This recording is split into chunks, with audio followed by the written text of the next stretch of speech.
एक प्रकाश और एक अंधकार, जिसमें से फिर भी अगर तुलना की जाए तो अंधकार निराकार है। अब आप कहेंगे कि अंधकार से हम कैसे साधना करें या कैसे ध्यान करें। तो साथियों, अंधकार का ध्यान ऐसे किया जाता है, दोनों आँखों को बंद करके और यहाँ पर ध्यान लगाएं। अगर यहाँ नहीं लगता तो दोनों आँखों को बंद करके देखें, आपको अंधेरा ही अंधेरा दिखाई देगा। अंधेरा दिखाई देगा तो वो अंधकार हो गया। अब उस अंधकार को ही हम निराकार का रूप देते हैं और उस अंधकार के द्वारा हम उस अंधकार में उस चीज को पाएंगे, उस साधना के द्वारा महसूस करेंगे और देखेंगे कि हमें उसमें क्या दिखता है। उसमें आप कुछ देर देखते रहेंगे, देखते रहेंगे, देखते रहेंगे, देखते रहेंगे, 1 दिन 2 दिन 4 दिन, फिर थोड़ा महसूस होगा, आपको नीला रंग दिखेगा, गुलाबी रंग दिखेगा, पीला रंग दिखेगा, सफ़ेद रंग दिखेगा, फिर प्रकाश दिखेगा आपको। तो इससे यही साबित हुआ कि प्रकाश जो है निराकार है। अंधकार का तो क्षीण हो सकता है, क्योंकि इस ब्रह्मांड में ईश्वर ने सूर्य एक ऐसी शक्ति बनाई है जो सभी का नाश करती है और सभी ब्रह्मांड की उत्पत्ति करती है, सारे ब्रह्मांड को चलाती है। इसीलिए आप सूर्य का साक्षात रूप से आप ध्यान करें तो अति उत्तम है। क्यों कि पहले अंधकार का करेंगे, फिर आप सूर्य का करेंगे। इससे अच्छा है पहले ही ध्यान आप सूर्य का करते रहें, उससे सूर्य से शक्ति भी प्राप्त होगी और उसके बाद आपका ध्यान भी आराम से लगेगा। अब कल्पना के द्वारा आप सूर्य का मन के अंदर या तो यहाँ कर लो या मन के अंदर कर लो या अपने हृदय में कर लो सूर्य का, जिस तरह से सूर्य की बनावट। अब उसमें सूर्य 2 तरीका से होता है, एक उदय होते सूर्य का ध्यान करें और एक जो है पूरा सूरज जब निकल आए उसका ध्यान कर सकते हैं। उसमें किरणें वगैरह होती हैं और सुबह के सूर्य में किरणें नहीं होती हैं, लाल मान लिए रहता है। जब आप त्राटक करेंगे तो उसमें आपको वो सूर्य दिखाई देगा जो उगने वाला है। तो आप त्राटक करने के बाद ही साधना आपको करना ज़्यादा उत्तम है।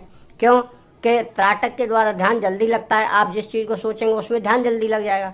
तो इस तरह से हम साधना करते हुए आगे बढ़ें।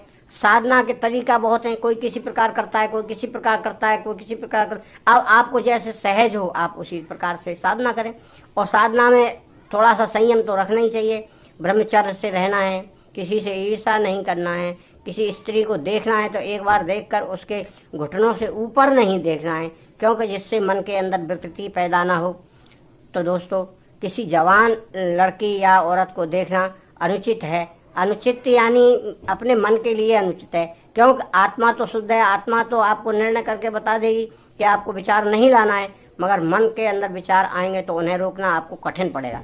मगर कुछ दिन की तपस्या से ये सब सहज सरलता से ये दूर हो जाएगा भ्रम भी।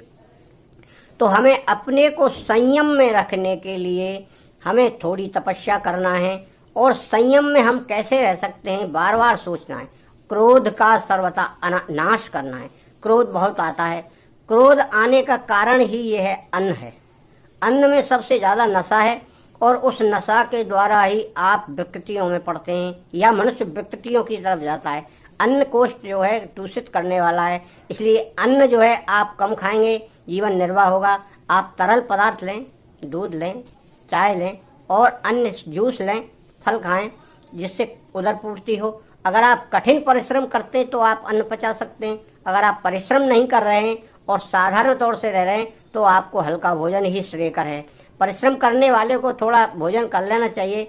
और अगर एक समय भोजन नहीं कर पाते हैं तो शाम को स्वल्पाहार 2 रोटी खाइए आप और उसी तरह साधना में रत रहिए। दोपहर को आप खाना भरपूर खाइए।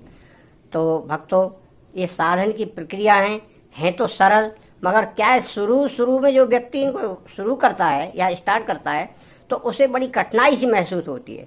अब हम जैसे लोग आराम से कर लेते हैं, हमको कुछ महसूस नहीं होता है। हम अपने मार्ग पर चलते जा रहे हैं और हमारा डेली का नियम भी है, ना हमें कोई दिक्कत होती किसी से। कष्ट पर भी आदमी को ये नहीं सोचना चाहिए अरे बड़ा कष्ट हो रहा है। कष्ट तो आना शरीर के लिए, एक शरीर वास्तव में क्या है, आत्मा का एक नौकर है। जैसे आप एक कोई नौकर रख लो तो वो नौकर आराम चाहता है, इसीलिए आत्मा तो कहती है शरीर से कार्य करो। शरीर कहता है मुझे तो सोना है, मुझे तो अच्छा अच्छा खाने को चाहिए, अच्छा अच्छा रहने को चाहिए। इसी प्रकार जीव का हाल है। जीव को बढ़िया बढ़िया चीज चाहिए, मीठी चाहिए, स्वादिष्ट चाहिए, खराब नहीं खाएगा। मगर जो चीज जीव को अच्छी लगेगी वो शरीर के लिए हानिकारक है, और जो शरीर के लिए हानिकारक है वो आत्मा के लिए भी हानिकारक है, क्योंकि शरीर क्षीण होने पर आत्मा को ये शरीर छोड़ के जाना पड़ेगा। इसीलिए आप जिस प्रकार से जीव को खराब चीज लगती है वो शरीर को नुकसान करती है, वो शरीर को अच्छी बैठती है, और जो जीव को अच्छी लगती है वो शरीर को खराब लगती है। अब आप इस तरह से चलाइए। दवा कड़वी होती है, आप उसको खाते हैं, शरीर को निरोग बनाती है। और आप ज़्यादा चीनी खाते हैं, आप ज़्यादा वैसी मिठाइयाँ खाते हैं, तो आपको रोग विकृतियाँ आएंगी, रोग पकड़ेंगे। फिर आप डॉक्टर के पास जाएंगे, फिर आप दवाई लाएंगे, फिर आप दवाई खाएंगे तो आपको जीव को कड़ा लगेगा। इसी प्रकार शरीर की क्षमता है। शरीर जो काम आराम से होते हैं उनको करना चाहता है, कठिनाई वाले कार्यों को नहीं करना चाहता। कठिनाई वाले कार्यों को करने से आत्मा प्रबल होती है, आत्मा को सुख मिलता है। जिस तरह से जीव को अच्छी लगने वाली वस्तु आत्मा को खराब लगती है, और जीव को कड़वी या बुरी लगने वाली चीज जिससे आत्मा और शरीर शुद्ध होकर निरोग होता है। तो भक्तों, इस संबंध में बहुत सारी विषय वस्तुएं हैं जिन्हें आप बार बार सुनते रहेंगे, समझते रहेंगे। वीडियो को आप बार बार सुनिए, देखिए।